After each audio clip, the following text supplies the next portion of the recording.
An IT consultant was arrested by police in Britain after he posted a picture online of himself posing with a gun in the US. Now, Yeah, you've done that at my house 1,000 times. not only should you get out, but get out as soon as you can, because they're going to stop you getting out. They're not going to stop now until Europe is one finished, homogenous block of next generation cultural, meaningless cultural Islam. So it'll be Sharia law by the back door. It won't be like in your face, you've got to become a Muslim and wear a burqa. I don't think it'll be that. It'll just be like you need to convert from, we're not having churches anymore and we're not doing synagogues, and Britain will become a sort of culturally Islamic nation. Hello and welcome to a belated episode of WTF. The reason that we haven't recorded one in such a while is not my fault. It's the fault of the handsome silver-backed gorilla that you see opposite you. He thought Thanksgiving was more important than me.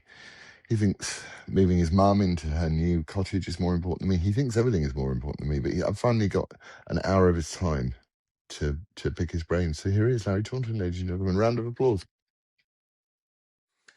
WTF. WTF, Larry Taunton. How are you, Laza? I mean, I think it's probably best if we start on how you are, because I'm like, everyone needs to leave Britain as soon as possible. And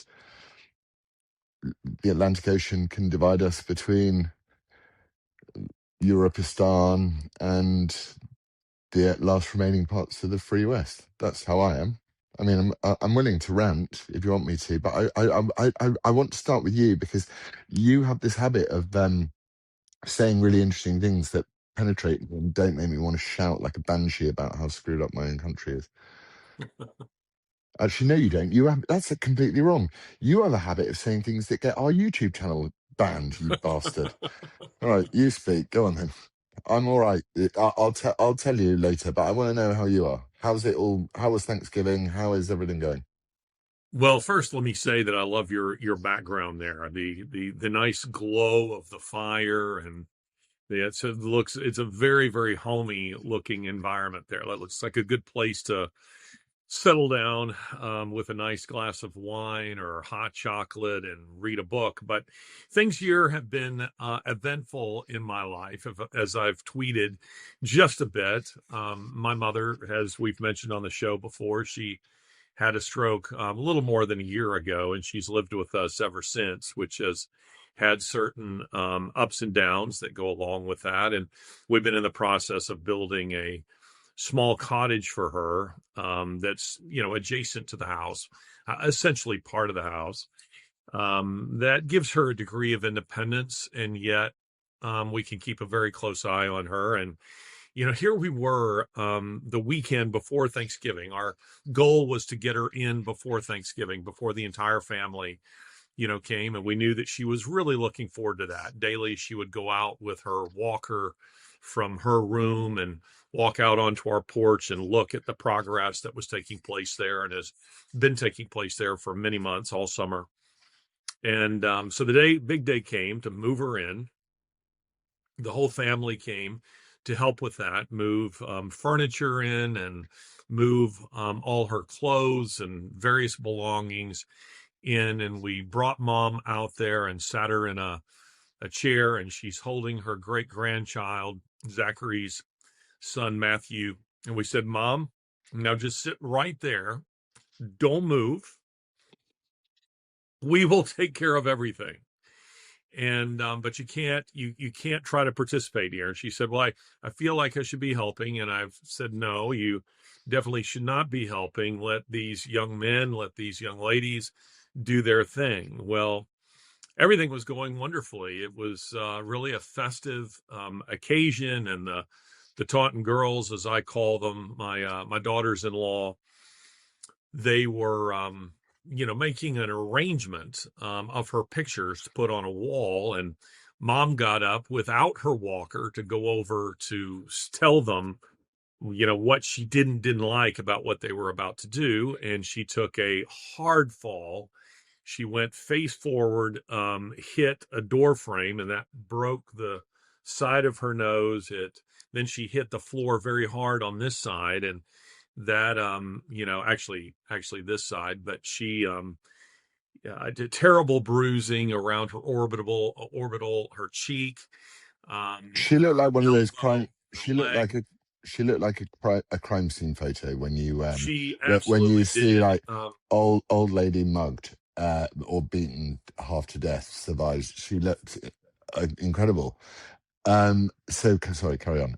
Well, You're not. blood was Oh no. pooling on the floor. We had to call emergency services, and they took her away in an ambulance. And since that time, she's been convalescing. She's been recovering in our home, and she's gone from the early stages, which were really quite traumatic for her, to where she was difficult for her to breathe, because she'd broken her nose, and she'd injured her jaw, her elbow, her knee. Her knee swelled. I mean, I'm not kidding. It looked like a softball on her leg. Now she's gone through the black and blue stage to now the kind of the yellow and green, sort of stage. But she's tough. She's recovering. But the point simply being that was a big drama for us last week during Thanksgiving. Certainly put a damper on things, but we're optimistic that she's trending in the right direction, and we're hoping to get her out into her little cottage that she can enjoy it any day now. So we had that, and then of course we had Thanksgiving, and I ate far too much. The Taunton women, they all make terrific meals, and that was great. So we enjoyed that in Alabama. Excuse me. Beat their cross-state rival, Auburn, which was fun. So we enjoyed that. I've got two questions for you. One, I spoke about you privately, so I don't mind speaking about it publicly because it's fine. Is like you tweeted. You said, and I want to know if there's a bit in the Bible or anywhere. You tweeted like, "My mom's cottage is finally ready today. We're gonna Yeah, get yeah, her yeah. into it," and I'm so You thought I happy. jinxed it. And I was like, "What?" And literally, the minute I read it, I was like, "Larry, don't do that. You know what she's like. She'll like go for a 100-meter swim or something just to, throw a grenade into the whole thing." The first one is, do you think you can jinx things?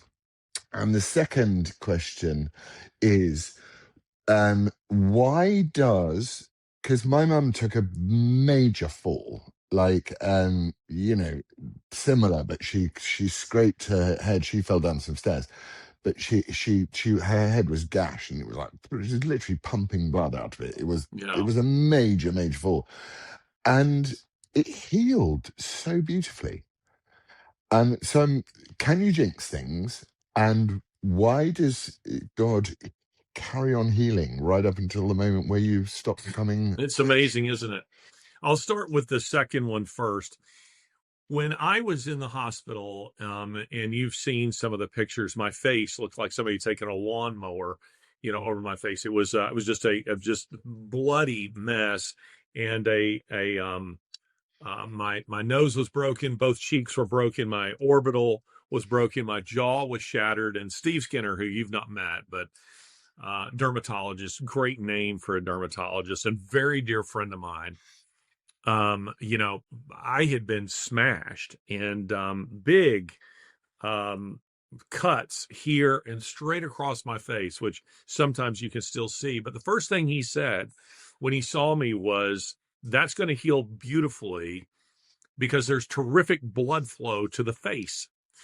And I tease him about that to this day because, his immediate response was that of a physician. He's just assessing my condition, and he says, I'm thinking, I'm going to look like Quasimodo, moving forward. And he says, "No, it's going to heal beautifully." And he's right. You can look at me and you can't tell that I've had that accident. I mean, you could up close, but generally, you can't see that. So the human body's ability to heal itself is really quite extraordinary. I mean, it's really incredible. And my mom, and I think I kind of inherited this from my mother, she has typically been a quick healer. She's typically has been someone who heals very rapidly. And in this case, she is healing rapidly. But yeah, you're right. You're thinking, here she is and not the best of health. She suffered 2 strokes, and yet her body is healing. And as Lori reminded me last night, she said, when your mother went through this before, when she had a fall before after her stroke, she said it was looking pretty grim. And she said, and yet, amazingly, she started rallying. And I think we're kind of seeing a little bit of that now. We're hopeful. She's certainly is hopeful herself, and we're ready for whatever comes. She's in God's hands, and she recognized that a really tender moment. This is kind of an intimate moment to share, but I was helping her get into bed a couple of nights after her accident. So she's in really, really rough condition. She's barely speaking. She's moaning. She's in pain. I'm lifting her legs onto the bed, and it hurts. It hurts for her to stretch her legs, and I'm putting the covers over her, and I'm kind of tucking her in. And I said, Mom, because I could tell, there's this, she's alarmed at her own condition at that point, and I can tell a little depressed. And I said, Mom, you do know that Jesus loves you. And she said with great clarity, she said, I do. I do. And I thought, that's the place to be. Whatever happens, we recognize that she is in God's hands, and that's where we leave it. As for jinxing things, no, I don't believe that. I think it's kind of our innate feeling that fate or God or the gods are somewhere out there with a trap door or a baseball bat, seeking to get us. And that the moment things start going well, we start looking, for everything to go in the opposite direction. When it does, we go, oh, it's my fault because I was thinking things are going well. What do you think? I think I love the fact that your mum has. For those, people don't know who your mum is, so just so I can kind of put a picture on in their minds.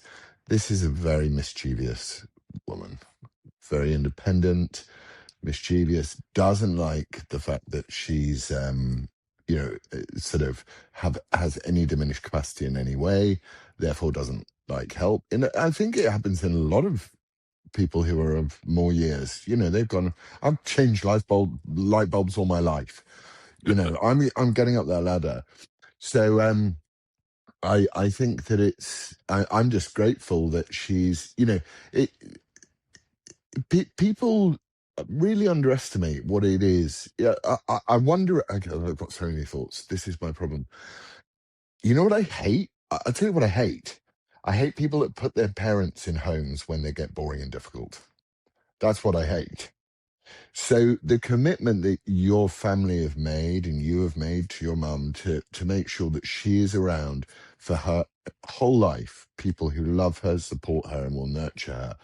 And, in that kind of Benjamin Button, we reverse back through life, and she's now back into rebellious teenager mode, saying, no, that's wrong. I want it done like that, as she works her way back towards birth and then what comes after. I just find that so wonderful and inspiring. On the second level, I'm really happy that she's okay, and I really want to see her in that little house and come and visit with her. I think you say down your strange parts, and That's on correct. the third thing I would say is I do think you can jinx things. Like I don't think that the ordinary processes of life like being challenged in any way at all. So and I think the devil is in them somewhere. So if you go, oh, I'm really looking forward to going to watch the football this afternoon with my son, I think you increase, the devil goes, hang on, someone says that he's looking forward to having a nice time with his son. Let's make that not happen.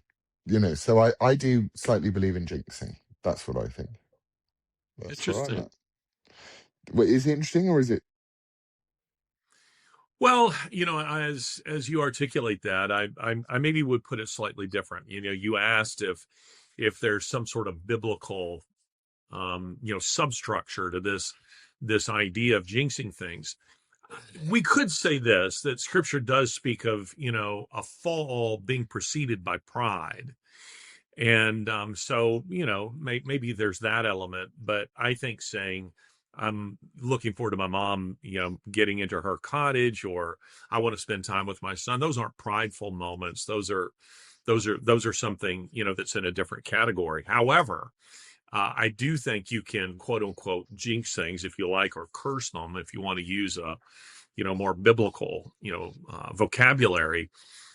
When you behave badly, and scripture, for instance, says when you attack your neighbor in secret, the Lord says, I will destroy you. That's I mean, those are pretty strong words. And so the biblical concept of the karma is Eastern mysticism that has no place, in the Bible. But there is this notion of, that good and evil, certainly do exist. And um, the light shines into the darkness, and darkness has not overcome it. And so there is that concept. Speaking of which, by the way, Britain has become a very dark place. And maybe this is something you don't want to talk about, but given the fact that you've tweeted about it, I'm going to assume you do want to talk about it. Last night, my son sent to me this alarming headline. Let me find it here. It's just absolutely insane. It's in to ban jury It's in the trials. Telegraph. It's in the Telegraph, and it was posted on Friday. And it says IT consultant arrested after posing with a gun on LinkedIn. And then the first paragraph: an IT consultant was arrested by police in Britain after he posted a picture online of himself posing with a gun in the U.S.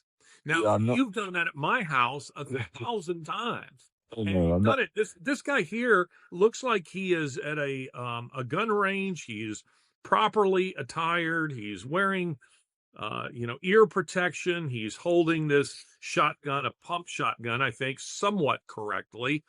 And doesn't appear to be anything threatening in this image. You, on the other hand, we've posted images of you shooting an M134 electric minigun that fires about 2,000 rounds, 2,400 rounds a minute, as well as shooting every other kind of fully automatic firearm. Are you a little nervous about this? Tell me about this. No, I'm not. I think that I mean, actually, if we're in clown world, that guy, by the way, is a. I think that was it was semi-trustable media misinformation in a way, because I think having So this looked isn't in. true. No, it's not that it's not true. It's that the guy. So, but I would just look into who the guy was, and whether that's a photo that was used to say. I think Elon Musk sometimes needs to probably fact check himself a bit. But we live in a world of non. We live in a world of times when things are wrong. But I certainly think that the British police would like to arrest these people for various things. I'm not convinced that story is absolutely true. What I do know is that since the Magna Carta, um, it has been enshrined in British law, and obviously it's completely enshrined in American law. They go out of their way, almost way out of their way, on both sides in America to service the victim and the what do they call them once they're convicted? Not the defendant, the offender, or whatever they call them. America is very keen on justice being done and seen to be done. Britain is trying to obliterate that right overnight in the name of saving the victim, or helping the victim. So I can't go into any of my court cases, right? I can't speak about them publicly. What I can say is that the amount of money the Crown Prosecution Service, which is an activist organization run by the socialists who run our country, who want to get rid of juries completely. I opted both times for a jury. And I did so out of the prudence that says 12 people are going to be much more difficult and expensive to buy than one. And I'm not saying there aren't great judges in this world either, but there was a reason why we created the jury trial system. We created an idea of being tried and judged by your peers because it showed to everybody else that you could have faith in a system, because that system surely could not buy 12 people. Our Home Secretary, a man with a sub 90 IQ, who has been put in position based solely around his skin color, no other reason. He has no other compelling merits or qualifications. He's actually stupid, I would say. I would say he was a guy that you would not be able to hold a decent conversation with about any substantive issue whatsoever. He is trying to obliterate, because this is what they do, the socialists. They can't help it. The globalist socialists, they can't help it.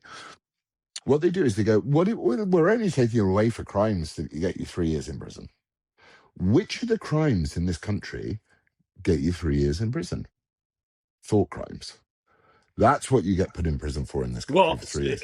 and to that point, here's what the article says. And again, maybe none of this is accurate, but here's what it says: that. Mr. Richelieu Booth said he offered to the man with the shotgun said he offered to provide officers with proof that the photo of the firearm had been taken while he was in the U.S., but the officers said that wasn't necessary. The officers then returned to his home shortly before 10 p.m. on August 24 to arrest him. A bail document seen by the Telegraph refers to an allegation of possession of firearms with an intent. So to your point, thought crime, they're claiming they know what was in his head. An allegation of possession of a firearm with intent to cause fear or violence, and a further allegation of stalking related to a photograph of a house that appeared on his social media. So, as soon as I saw this, Christopher saw this, screenshot it, sent it to me, and he said, you need to show this to Laurence. And I thought he probably has already seen it. But he said, I could see them doing this to him. And I thought, absolutely, absolutely true. But you don't think this is anything to be concerned about? No, I do. I do think it's to be concerned about. I'm just not. I'm not, having looked into it a little bit, like not enough to be able to be authoritative on it.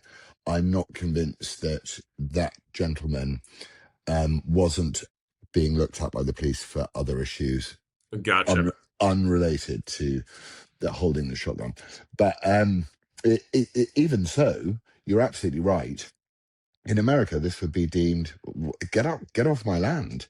Do you know what I mean? You told me this wonderful story when I was with you last, and we were driving along in the car on one of our drives, and you went, "There's this great radio host, like, who I think it was either pre or post Rush Limbaugh, who said, a woman was phoning up saying, I'm a bit worried about people on my property and stuff like that," and he said, just shoot them through your door and then drag them halfway over the threshold, baby. Yeah, that was G. Gordon Liddy. I did Liddy's show, I think, 3 times.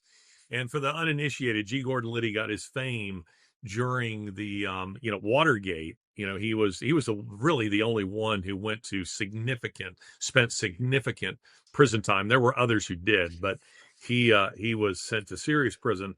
But Liddy was, Can I just stop you for a second? Incredible, entertaining guy to listen to. Isn't it insane that Watergate now seems like oh God, really? Really, a guys? big bunch of nothing, doesn't it? Relative to all that we're seeing now. I mean, the level of corruption that we're seeing that's being revealed, that is going on throughout the Obama years, the Biden years, the absolutely treasonous actions of certain members of our government, of your government, just on, to say nothing of like what's going on with Tim Walz and a clear fraud, hundreds of millions of dollars in fraud.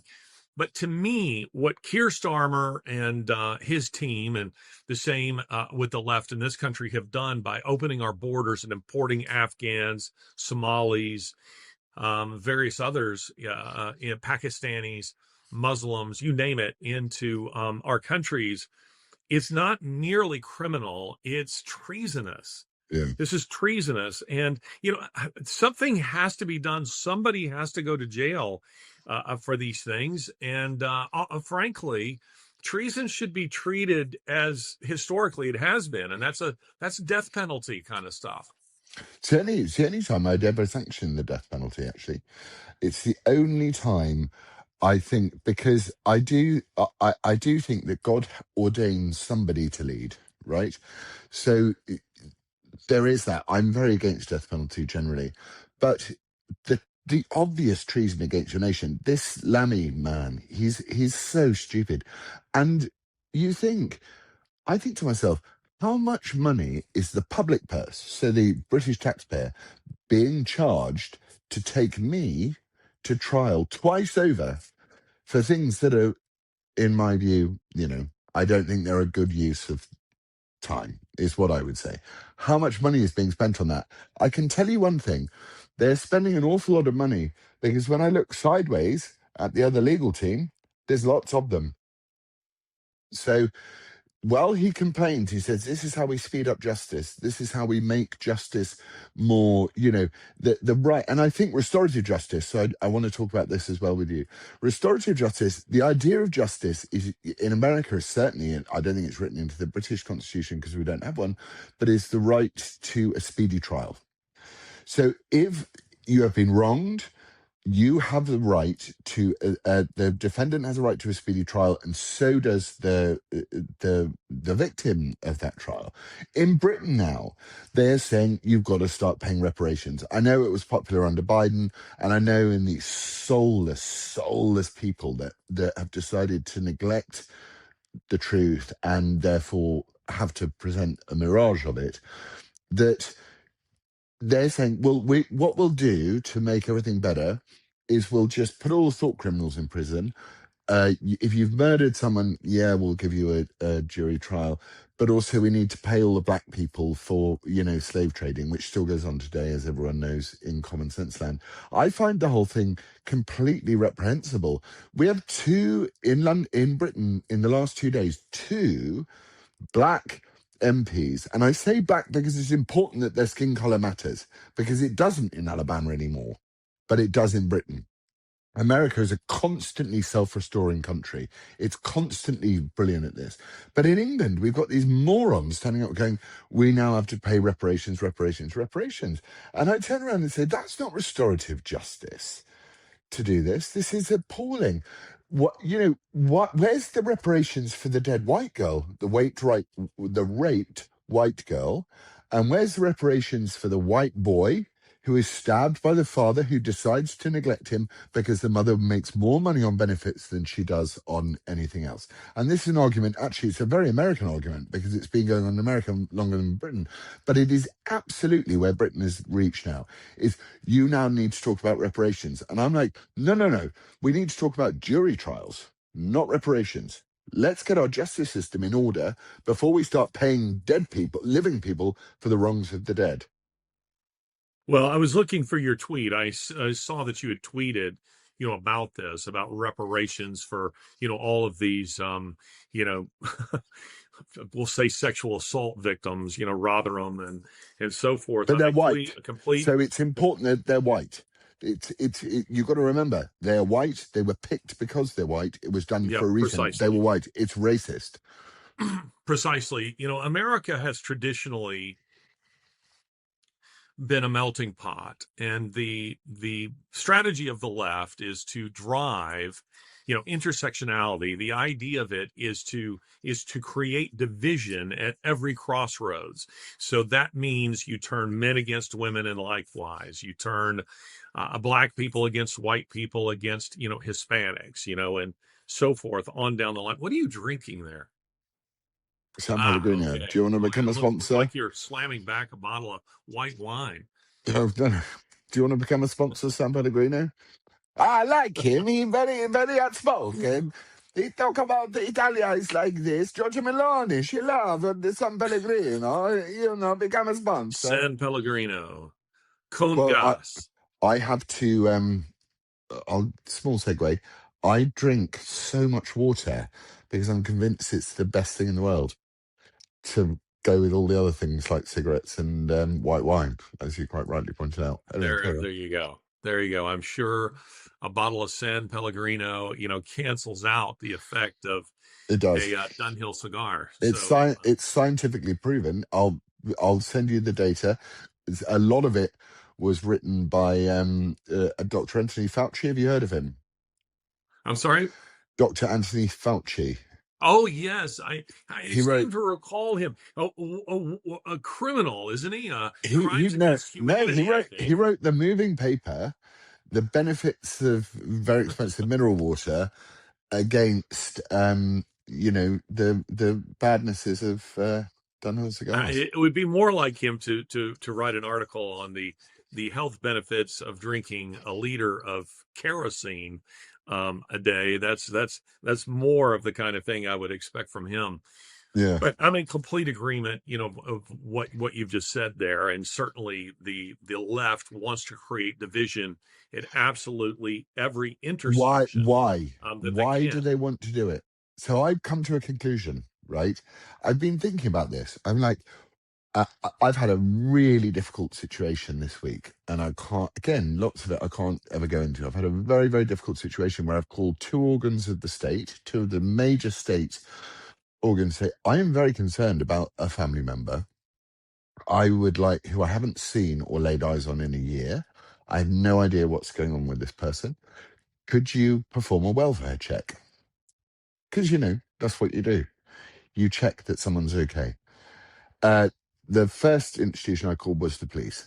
The police said, yeah, you need to call social services or, child protection services like you have in America. And I was like, okay, I'll call them. So I called child protection services and they went, yeah, why do you think the police told you to call us? And I'm like, because you're called Child Protection Services? And they're like, yeah, I mean, if they were worried, they would they do their thing. So have a lovely afternoon.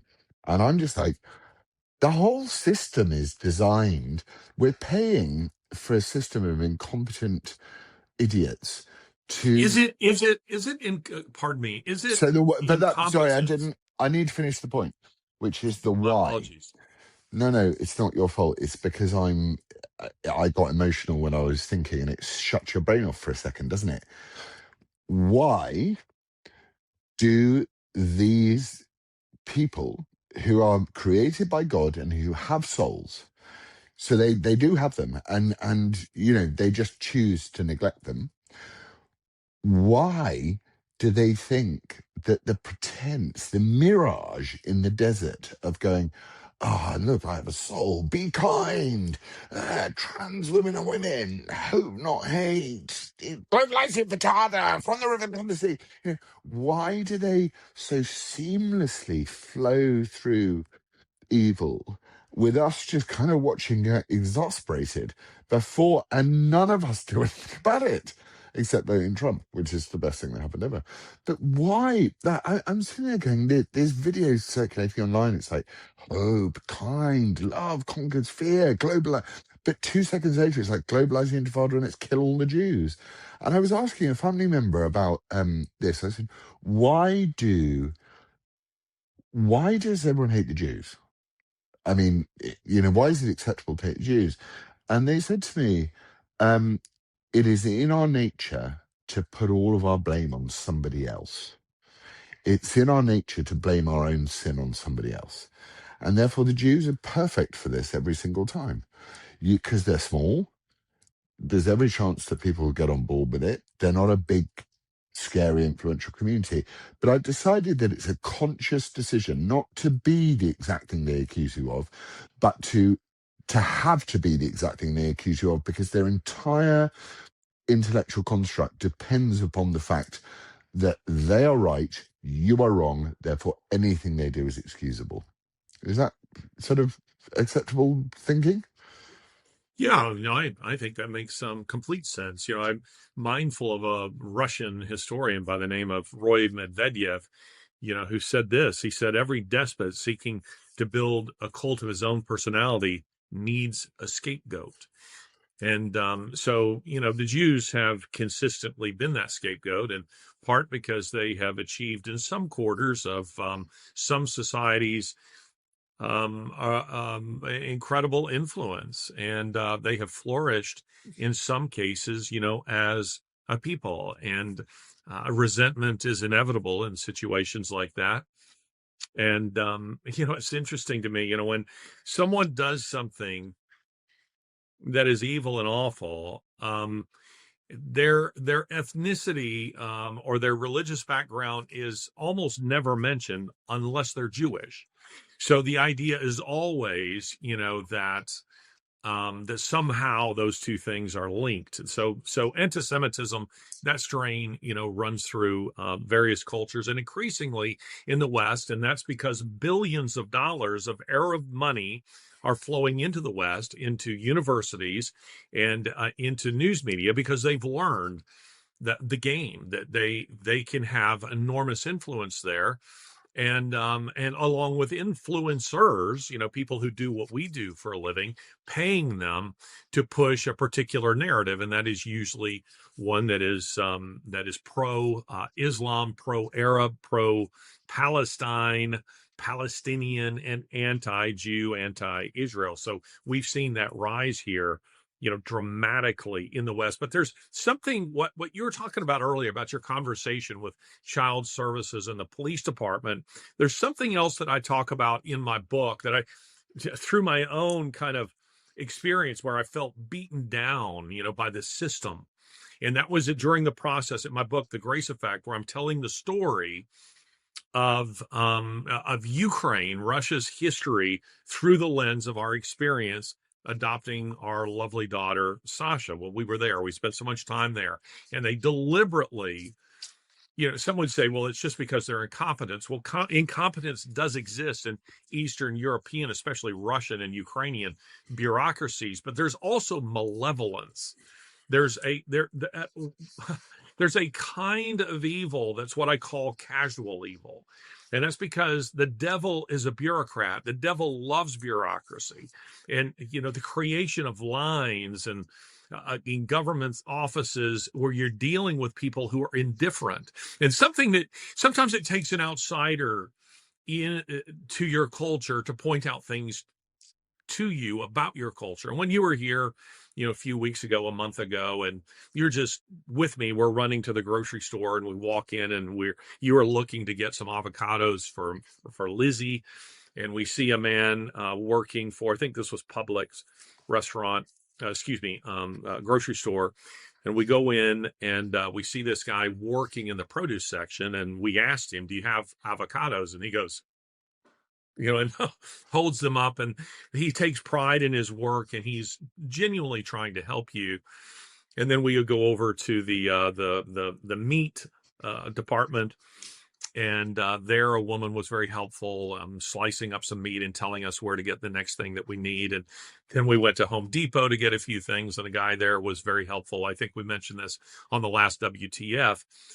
If you're used to that, and I am used to that, in here, people are generally quite helpful. So no one was here last week, and I was trying to move a big recliner into the cottage.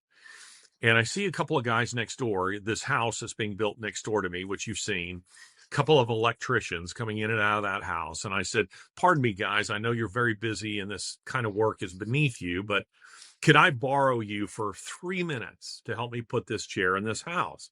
They're like, yeah, sure.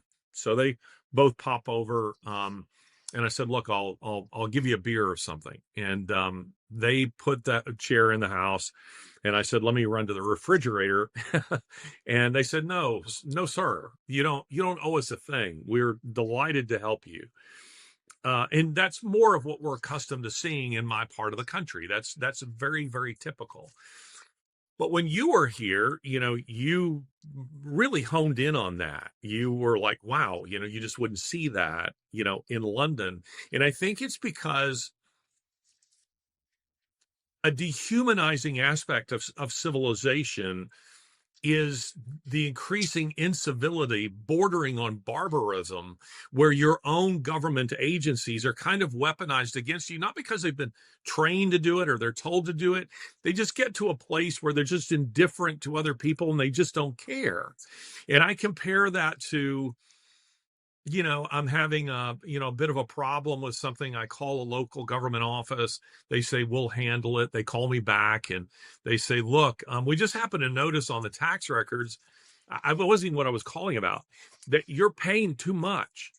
And I said, what do you mean? They said, well, you filled out the form wrong. If you fill it out this way, it'll half your property taxes. You should do that because that's what you have. Um, I don't. I mean, maybe I'm just kind of rambling here, but No, I the think you're point that I'm saying. trying to I think make you're is about saying the something. evil of bureaucracy. I think you're saying. I think the crossover where both of us are interested in talking about this is when you beeped that girl as as we were coming out of Birmingham, and someone said, I think Laurie or Lizzie or someone said, "Oh look, it's graduation day" or something. And We you were at a were stoplight. and Yes, and you were like, you opened the windows, you're like, beep beep, and there was a girl, and you were just going, "Yay, good for you! What are you going to she's study?" still And wearing her graduation she hat. was wearing a hat. She happened to be black, but the enthusiasm of everybody, we are told, and this is what I think about the greater lies. We're constantly told, "Oh, Alabama." Like I mentioned it down the pub. I go, "I hate this country is going to the shit, and I need out." Like I need out, and they're like, "Where would you go?" And I'd say, "Well, I'd go somewhere like Alabama. I'd go somewhere permanently red, so somewhere that is never going to take away your rights. And if they do so at the end of the barrel of a gun." And it was so interesting that in America, everyone's going, "Good for you, babe. Get ahead. Well, wonderful."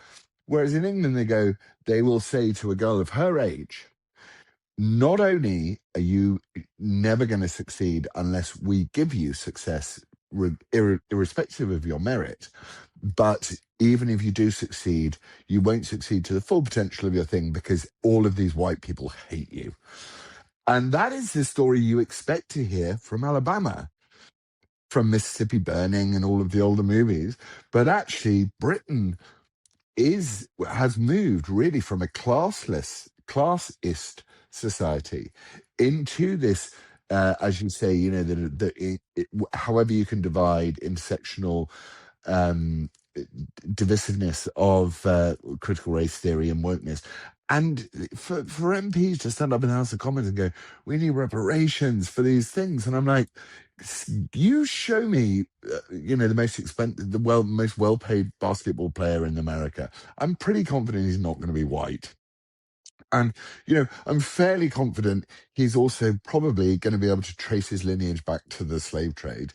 And I'm fairly confident if you stood him next to a guy from his own lineage and his own family who still is a Masai Maran cattle herdsman in Kenya, who's nearly 7 feet tall, that the Masai Mara guy would go, given a 5-minute video of his life, would go, "It looks pretty good to me." You have choice, you have freedom. And the thing that differentiates America from the United Kingdom, and why I pick up on that guy in Publix, is because his choice was to turn around and make something of his life. And to be proud in that Martin Luther King way, that thing about sweeping the street, do it the best you can. That's his choice. It's so hopeful. And hope is a genuine God given thing. And he And it's took pleasure in helping you. yeah, it's only God given though. It can't be faked. You can't fake hope. It's like when someone is dying, you go, "I hope they get better." Well, they're dying. They're going to die. Um, and it's this amazing leftist thing of going, "Oh yeah, hope it conquers fear, love conquers hate." And I'm like, "You're the most hateful, loathsome, unhopeful people I've ever met in my life. You're destroying our country. You're now trying to Absolutely stop true. people. You're now trying to stop people having the access to a trial by their peers, and you're calling it justice in a restorative sense." And so I do. So here comes my mad rant that I didn't want to give you at the beginning because I thought it was wrong. This country is fucked, and we absolutely need Donald Trump and the American administration to step in and take a very, very strong step, as they did when we were losing the fuck out of the war. Sorry to swear, but we were, to step in and say, right, your country is in crisis. Your free speech laws are in crisis, which are bad. You are jailing people for speaking. We are going to come and we're going to sanction you to death until you start behaving properly as the cradle of democracy, which where America was. America's our naughty child, or our very well behaved child, depending on which way you look at it. But we England is in desperate, the West, Europe is in desperate need of solid American intervention to turn around and say, 1 minute, chaps, juries are important. You have the right to a trial by jury.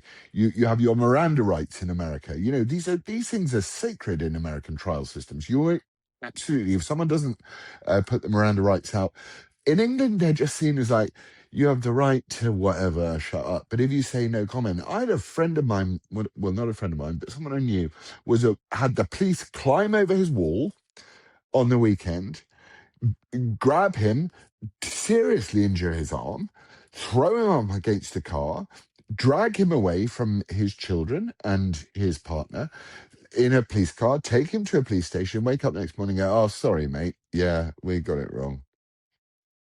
It's like, this is Britain. Britain has become, Britain is a very, very dangerous place to live now. And all of the propaganda that comes out from our politicians and all of this sort of stuff about, well, the way we're going to speed up justice for rape victims is by criminalizing people for 3 years who steal iPhones. In England, you can walk into an Apple store if you have a certain amount of melanin and you can take an iPhone and nothing will happen to you. Not a thing. If you walk into a supermarket with a certain amount of melanin, you can steal it, take what you want, and nothing will happen to you. Not a thing. In England, outside supermarkets, you have security guards now. Never existed before. You guys have been living through this for ages, especially with Gavin Newsom and all the stuff they did in LA. Our country is dying, Donald, dying. And I don't want to live here anymore. I have no reason to live here at all, other than because I would fight to the death to defend it, and I have my children live here. That's the only reason I live here. This country is dead. It's dead. It's like flogging a dead horse over and over again. Rant over, sorry. Well, it's a good rant. It's a good rant. It's the weaponization of government against people. Britain has become what's the old political term, Polizeistaat, a police state, and that's what you're describing, is a police state, a surveillance state. London is the most surveilled city in the world outside of China, and not always for good reason. It's often for very ill purposes that sort of thing is done. But I feel like part of what happens in this entire process is there is a kind of slow degradation and inhumanity that enters into the system, where people are, if not actively malevolent, then they're indifferent. And the indifference, Elie Wiesel, the Holocaust survivor who wrote the little book, Pulitzer Prize winning, I think, book Night. He says the opposite of love is not hate; it's indifference. It's indifference. We could argue about whether he's accurate about that or not, but his Well, I point think is a that's good one.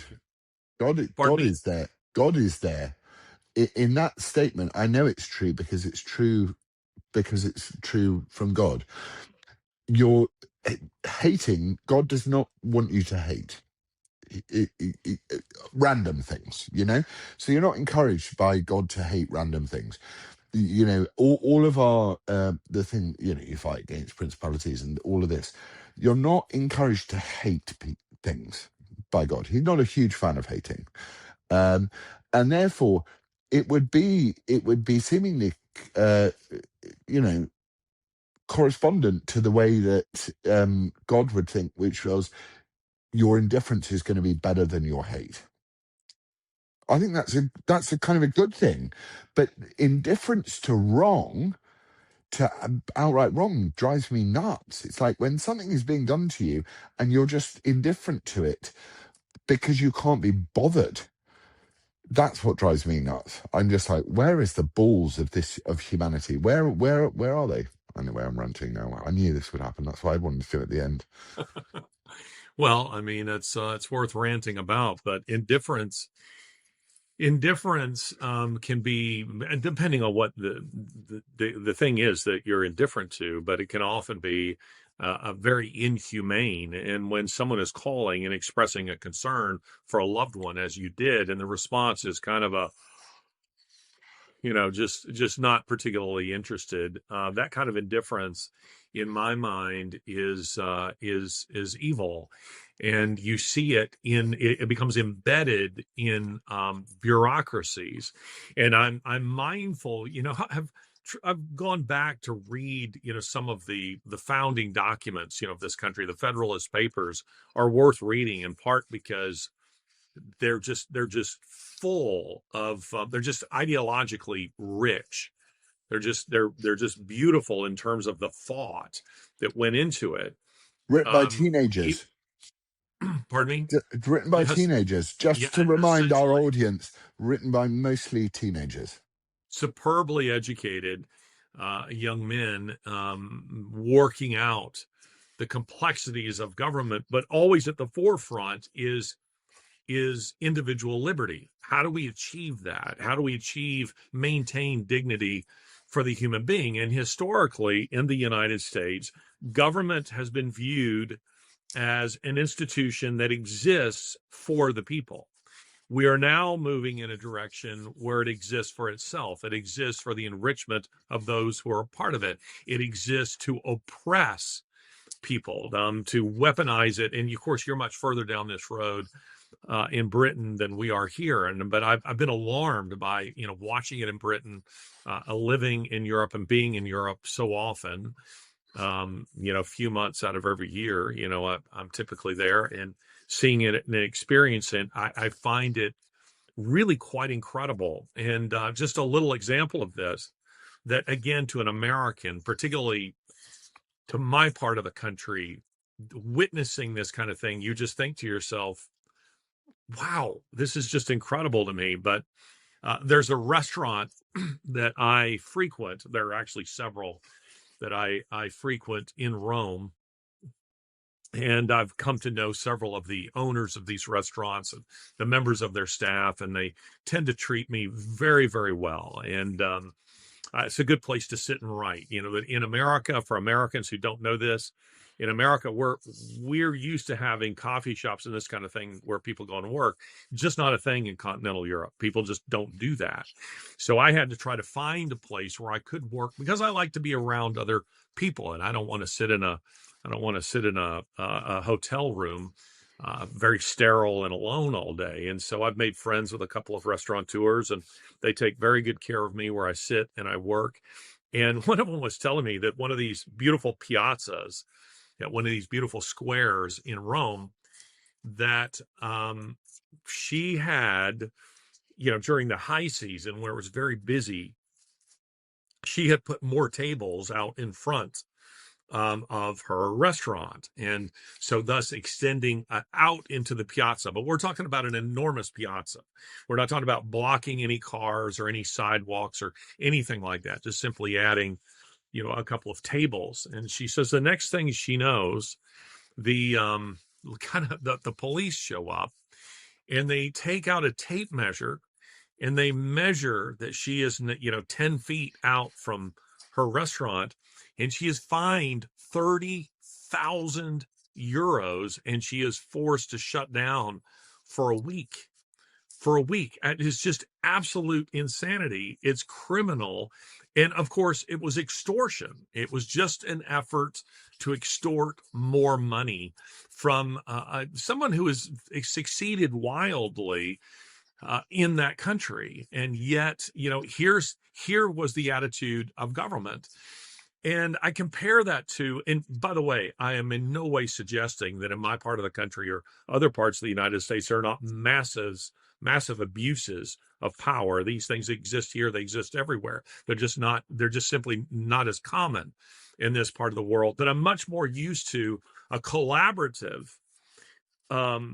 response from government that might come along and say, ma'am, unfortunately, we can't extend further, because once you start doing it, everybody else starts doing it. And before long, everyone is right out into the middle of the square. Tell you what, we'll give you to 10 feet, but don't extend beyond. There would be something more like that. And of course, that's not what we see in my own, interactions, just at a very low level, with the, what we always think of as the very famous bobbies, in Britain. That has changed over the last 30 years. They are not what they used to be. And I find that, I find that alarming. I find it depressing. And of course, a lot of this has to do with, and again, I'll kill this episode with this statement right here. Islam has made, inroads into Britain, not just by creating these no-go zones, which do exist, in spite of the fact that there's always these profuse denials that they exist, but they do, but also by penetrating into government itself. And that means police forces. And it's no surprise that in the whole Rotherham scandal, guess who were, the ones who were facilitating, at least participating in the facilitation of these girls, white girls, being trafficked all over the country? The police. Yeah. The police were playing an active role, and that's because many of them were themselves Muslims. And of course, this was all being perpetrated by Muslims, not by Koreans, not by Asians, not by anyway, Brown it's people. gone out of my Yeah. head, but not by Well, the Indian. you're not what you're not you're saying it's not about skin color but ideology.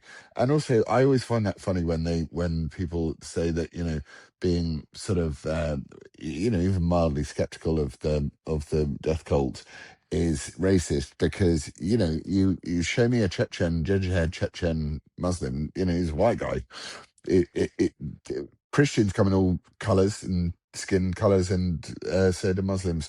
It's one of the things that happens with religions. I mean, I almost don't want to say it in the same sentence. That's how much I don't like Islam.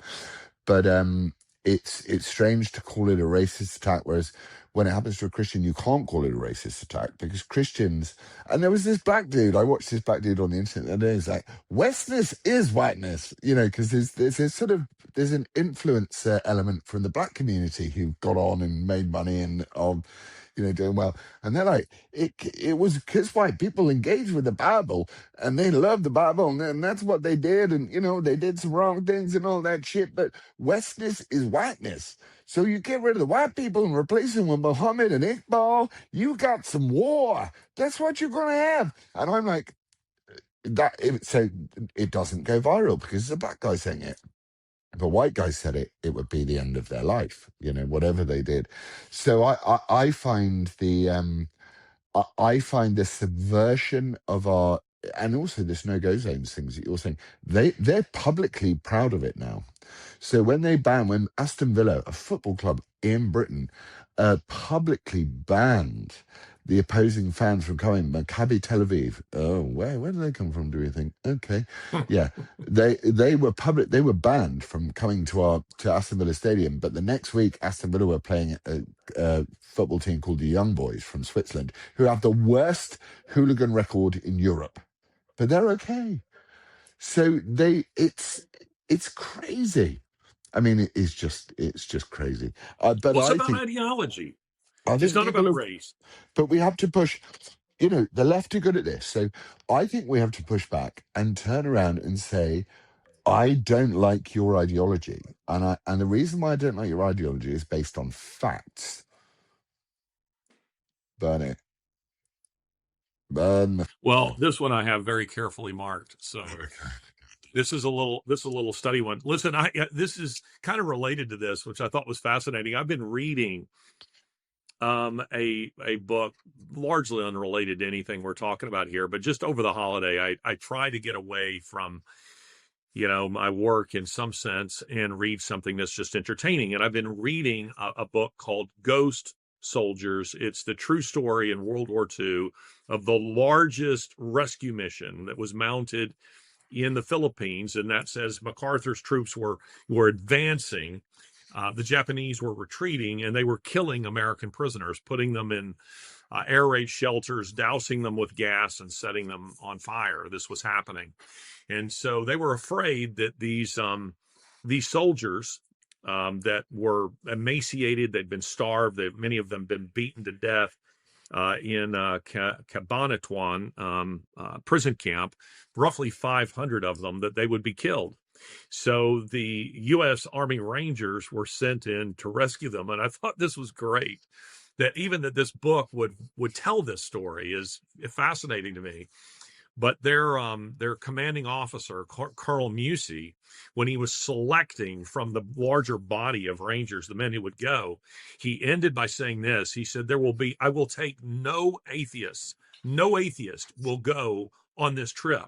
If you are going, every single one of you will take an oath before your chosen priest or chaplain or pastor, saying that you will give your life before you will allow harm to come to a single one of these prisoners. And it was fascinating. His requirement was that they were Christians, Wow. that you must be, or you will not go on this mission. And that was fulfilled. Every single one of them left that meeting. They went to their priest, and they all made an oath before God that this is what they would do. And I mean, it's an incredible story. But I thought, can you imagine that happening now with a General Mark Milley?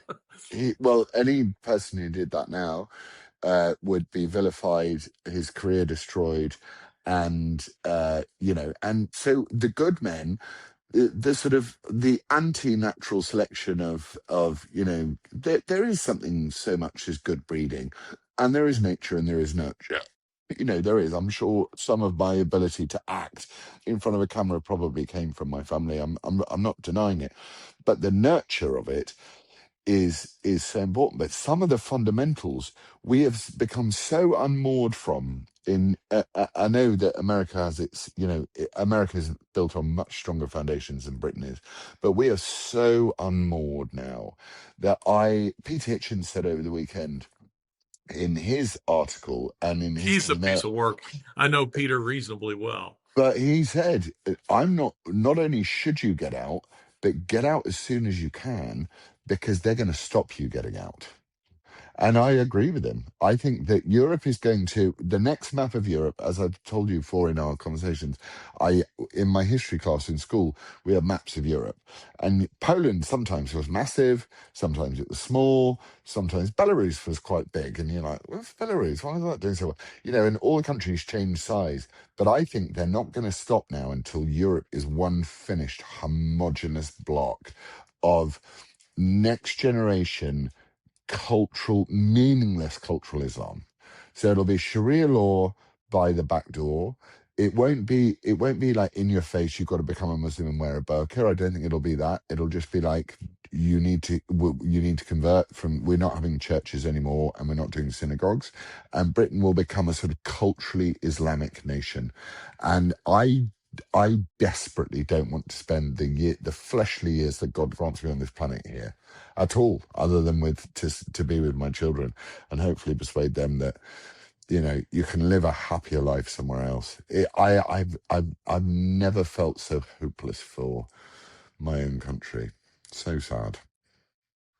Well, I of course agree with you. I've seen that. I've observed it. It is indeed very sad, given Britain's rich, history. I've told you before. My mother, who is a Canadian, and for the uninitiated, my mother is from Vancouver Island. That's British Columbia, Vancouver Island. My mom's side of the family are all Anglophiles. I grew up with pictures of the Queen, in my home. I grew up with crumpets and Earl Grey tea and eggs and egg. I grew up with all of those British traditions, and that's because the British colonists are more British than the British. They've sort of remained. This has changed, of course, but at least in my growing up years, it felt like they were kind of frozen in time while Britain was changing, rapidly and becoming increasingly less British. They weren't. and they were very fiercely proud, of those traditions. And so I grew up an Anglophile, a very strong Anglophile. My Canadian grandfather was, when he died, he bequeathed to me his history books, which are all, about Britain.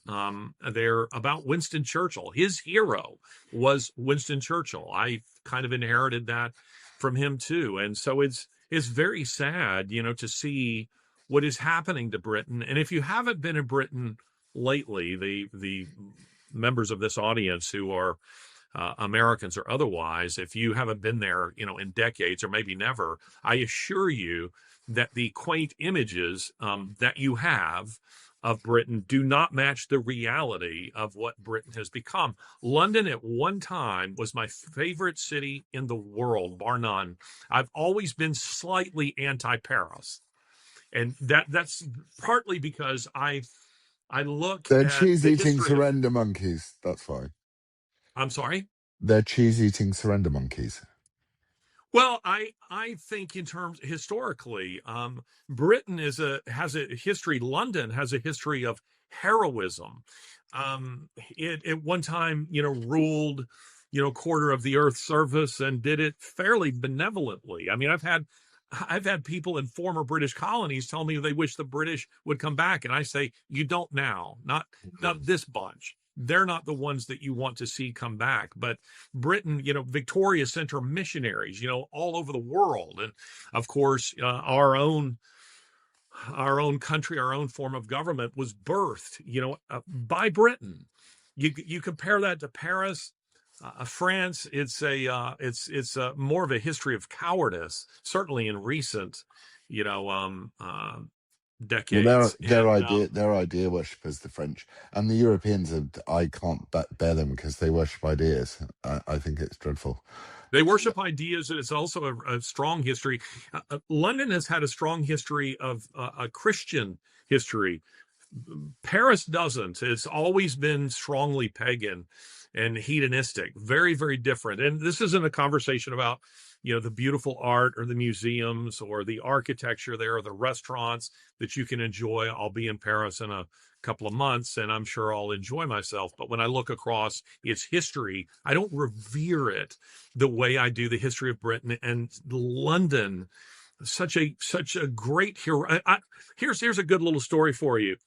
The famous biography of Winston Churchill, a trilogy, 2 volumes with which were written by William Manchester.